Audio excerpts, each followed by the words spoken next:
अगर हम next MCQs की बात करें, conversion of alkyl halide to alkene is an example of. बच्चे अगर हमने अल्काइल हैलाइड को अगर हमने अल्कीन के अंदर कन्वर्ट करना तो बच्चे ये रिएक्शन होता है in the presence of alcoholic KOH reaction. And बच्चे इस रिएक्शन को हम क्या बोलते हैं, beta elimination reaction. Option B is correct. और अगर हम यहाँ पे एक्वस KOH यूज़ करेंगे, ये भी याद रखनी, अगर हम अल्काइल हैलाइड को अगर हम एक्वस KOH से ट्रीट करेंगे तो बच्चे वो फिर रिएक्शन होगा सब्सटीट्यूशन रिएक्शन, उसमें फिर बनेगी अल्कोहल।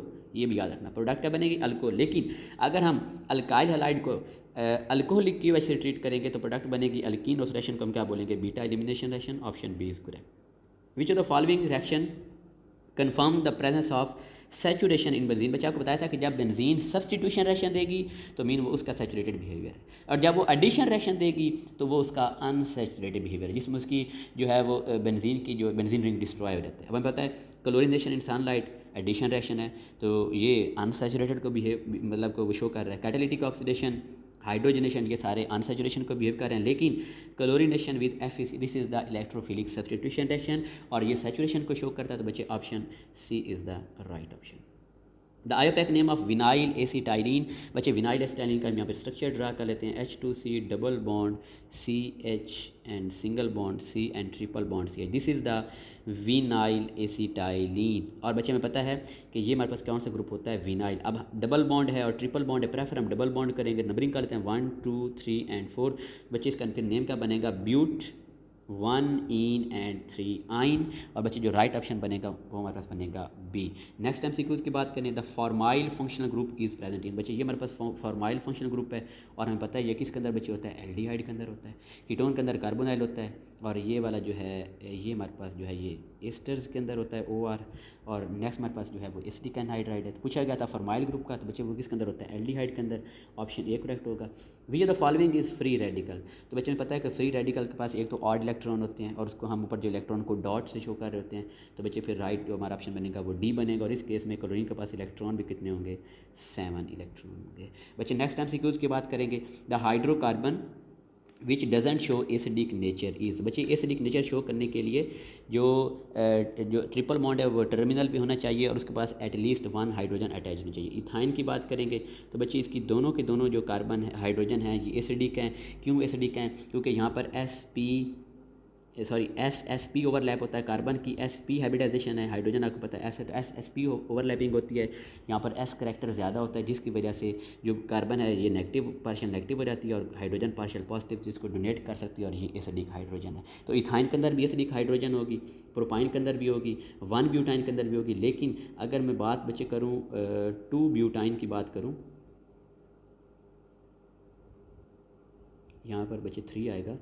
तो अगर मैं यहाँ पर 2 ब्यूटाइन की बात करूँ तो बच्चे यहाँ पर जो है इसे कोई हाइड्रोजन अटैच ही नहीं है, तो फिर ये एसिडिक नेचर शो नहीं करेगा। जो राइट ऑप्शन बनेगा बच्चे 2 butyne. Option C is correct. Acetone is prepared by the hydration of propyne through the formation of. बच्चे ये बहुत जो है हमारे पास है वो इम्पॉर्टेंट MCQs है, इसको हम डिस्कस यहाँ पर कर लेते हैं।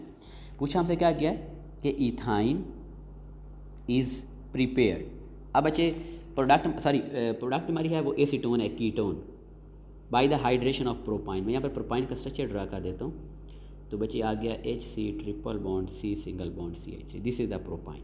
अब प्रोपाइन के अंदर मैंने ऐड कर दिया वाटर। बच्चे यहाँ पर किसकी प्रेजेंस में, ये भी आपने याद रखना है, H2SO4 and HgSO4, mercuric sulphate and sulphuric acid. हमें पता है कि इसका नेगेटिव जो पार्ट होगा मार्कोनिक, वो किसके पास जाएगा, जिसके पास हाइड्रोजन कम होंगे। तो बच्चे यहाँ पर भी बन जाएगा H2C डबल बॉन्ड C, ऊपर आ जाएगा OH और नीचे आ जाएगा CH3। अब ये बच्चे बन गया इनोल। अब आपको पता है कि इनोल के अंदर रीअरेंजमेंट होगी, और जब रीअरेंजमेंट होगी तो बच्चे इसकी प्रोडक्ट क्या बनेगी, वो बनेगी एसीटोन। और यहाँ पर ये जो हमारे पास दरमियान में जो इंटरमीडिएट, इस इंटरमीडिएट का नाम क्या है, propyne two ol. Option C is correct. और जो प्रोडक्ट बनेगा वो कीटोन बनेगा। आपने बच्चे याद रखना है, अगर हमारे पास स्टार्टिंग मटेरियल हो इथाइन तो इथाइन की हाइड्रेशन से बनेगा एल्डिहाइड, बाकी इससे अबव जो भी अल्काइन होगा उसकी हाइड्रेशन से बनेगा कीटोन। बच्चे यहाँ पे राइट ऑप्शन सी होगा।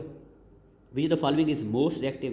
तो बच्चे में ऑर्डर का पता है, सबसे ज़्यादा रिएक्टिव होती हैं एल्कीन्स, उनसे कम होती हैं अल्काइंस, उससे कम होती है बच्चे बेंजीन, और सबसे कम कौन होते हैं अल्केन। तो यहाँ पर बच्चे इथीन मौजूद है, तो इथीन सबसे ज़्यादा रिएक्टिव होगी, option C is correct. Which the following are fused ring aromatic compound except. बच्चे जो नेप्थलीन है ये भी फ्यूज्ड होते हैं, इसके अंदर बेंजीन रिंग, एंथ्रासीन के अंदर भी होते हैं, फिनांथ्रीन, लेकिन बाईफिनाइल की बात करें तो बच्चे इसके अंदर जो दोनों जो बेंजीन जो रिंग होते हैं वो आइसोलेटेड होते हैं। तो ये हमारा बच्चे राइट ऑप्शन बनेगा biphenyl, option C is correct. Dash react with water to give aldehyde in the presence of sulphuric acid and mercury. अभी आपको बताया बच्चे, अगर हमारा स्टार्टिंग मटेरियल होगा इथाइन, तो इथाइन की हाइड्रेशन करके जो प्रोडक्ट आएगी बच्चे वो आएगी एल्डिहाइड, और अगर इथाइन से अबव प्रोपाइन ब्यूटाइन जिसकी भी हम हाइड्रेशन कर लें तो प्रोडक्ट क्या आएगी कीटोन। तो यहाँ पर बच्चे हमारा राइट ऑप्शन बनेगा वो इथाइन बनेगा, option B is correct. When vapors of ethyl alcohol are passed over heated alumina product formed is। तो बच्चे इथाइल अल्कोहल है, इसकी डीहाइड्रेशन होगी, और पता है कि जब अल्कोहल की डीहाइड्रेशन होती है तो जो प्रोडक्ट बनती है वो अल्कीन बनती है। यहाँ पर इथाइल अल्कोहल है, जब इसकी डीहाइड्रेशन होगी तो प्रोडक्ट क्या बनेगी ethene, option B is correct.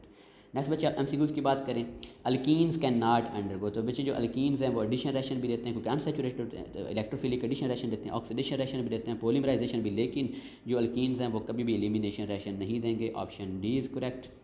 Which one of the following product is formed when ethyne is hydrate. बच्चे अगेन एमसीक्यू रिपीट हो गया कि जब हम इथाइन की हाइड्रेशन करवाएंगे तो प्रोडक्ट बनेगी एल्डिहाइड। अब वो कौन सा एल्डिहाइड बनेगा, इथाइन के अंदर 2 कार्बन होती हैं, 2 कार्बन वाला एल्डिहाइड बनेगा, उसका नाम क्या होता है acetaldehyde, option C is correct.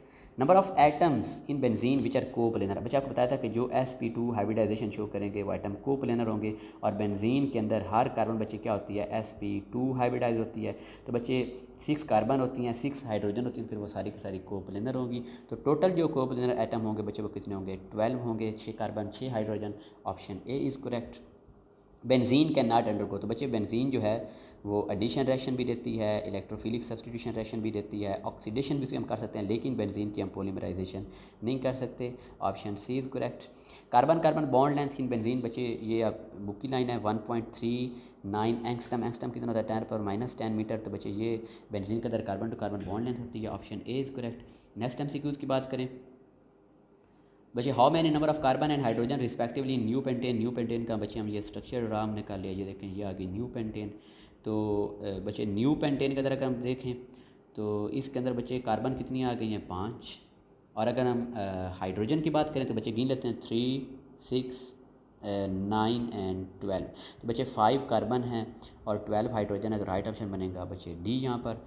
Next MCQs की बात करें, active nitrating agent in the nitration of benzene. बच्चे अभी आपको क्वेश्चन ड्रा करके दी थी कि जब HNO3 और H2SO4 आपस में रिएक्ट करते हैं तो वहाँ पर जो नाइट्रेटिंग एजेंट होता है बच्चे वो होता है NO2 positive, option B is correct. Next MCQs की बात करें, what is the product formed when benzene react with acyl chloride. बच्चे जब एसाइल क्लोराइड से रिएक्ट करेगी उसे हम बोलते हैं Friedel Crafts acylation in the presence of AlCl3, और जो प्रोडक्ट बनती है हमारे पास कुछ यूँ बनती है, उस प्रोडक्ट नाम के हमारे पास क्या होता है acetophenone, option B is correct. Which one of the following is meta directing group. बच्चे जो तीनों हैं ये सारे के सारे जो हैं वो ortho and para directing group हैं, लेकिन जो NO2 है ये हमारे पास मेटा डायरेक्टिंग ग्रुप है, जो हमारे बच्चे राइट ऑप्शन होगा। याद रखना कि जो क्लोरीन है ये है ortho and para directing group, लेकिन साथ साथ ये डीएक्टिवेटर भी है। तो हमसे मेटा डायरेक्टिंग पूछा गया बच्चे वो नाइट्रो होगा, तो ऑप्शन ए करेक्ट बनेगा। For the preparation of Meta chloro nitro benzene. तो बच्चे सबसे पहले हम लेंगे नाइट्रो बेंजीन, और जब नाइट्रो बेंजीन की करवाएंगे क्लोरीनेशन, क्योंकि nitro group is Meta directing group, तो आने वाले क्लोरीन को कहाँ पर लगा देगा मेटा पोजीशन पे। तो मेटा क्लोरो नाइट्रो बेंजीन बनाने के लिए हम नाइट्रो बेंजीन की क्या करवाएंगे क्लोरीनेशन करवाएंगे। तो बच्चे राइट ऑप्शन बनेगा C. Rate of reaction of organic, बच्चे ऑर्गेनिक कंपाउंड को पता है कि रेट ऑफ रिएक्शन क्या होते हैं बहुत ज़्यादा स्लो होते हैं, option D is correct, book की लाइन है।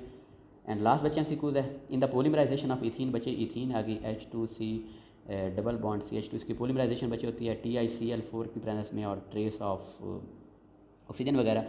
तो बच्चे अब इसमें हमारे पास जो है वो यहाँ पर ये सिंगल बॉन्ड में कन्वर्ट हो जाता है, तो ये हमारे पास बच्चे आ गई है इसकी पॉलीमराइज होगी जब N नंबर ये जो है पॉलीमराइज होंगे। तो अब बच्चे यहाँ पर अगर हम हाइब्रिडाइजेशन देखें तो यहाँ पर बेंजीन की कार्बन की जो हाइब्रिडाइजेशन थी वो थी sp2, लेकिन जब उसकी पॉलीमराइजेशन हो चुकी तब वो किस में चली गई है sp3 में चली गई है। तो बच्चे यहाँ पर हमारे पास जो राइट फिर ऑप्शन बनेगा वो कौन सा बनेगा कि जो उसकी हाइब्रिडाइजेशन वो कहाँ से कहाँ चली गई है sp2 से sp3 के अंदर, जो राइट ऑप्शन बनेगा बच्चे वो बी बनेगा। ओके स्टूडेंट्स, अल्लाह।